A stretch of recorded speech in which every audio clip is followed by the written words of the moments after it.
El 24 de julio, Gerardo Suárez supervisaba en la zona de Xochimilco cuando vía radio escuchó que había disparos y un policía resultó lesionado en la Plaza Arts Pedregal, al sur de la Ciudad de México. Vía radio les informaron que una de las presuntas implicadas en el camino se iba despojando de la ropa y otras cosas que tiraba en la lateral de Periférico.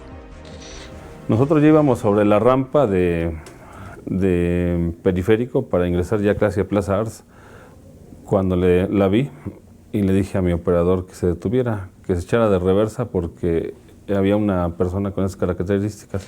El primer comandante indica que se regresó rápidamente hacia donde avanzaba Esperanza N y fue en ese momento que la interceptó.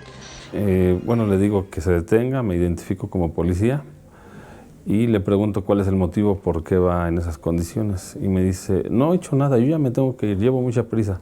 Es cuando me da vuelta y trata de escapar. Le vuelvo a cerrar el paso, le digo, es que deténgase, por favor. En ese instante, se acercaron los otros policías de apoyo, entre ellos una mujer. Suárez Barrón le pidió a su compañera que le ayudara a ponerle los candados a Esperanza N para completar la detención. Gerardo narra que ha hecho varias detenciones, pero ninguna como esta.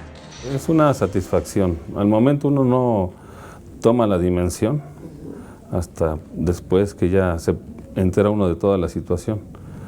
Es una satisfacción poder servir.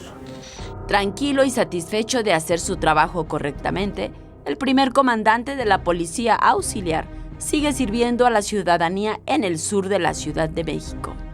En las imágenes, Joel Arias, Saray Mariscal, 21 Noticias.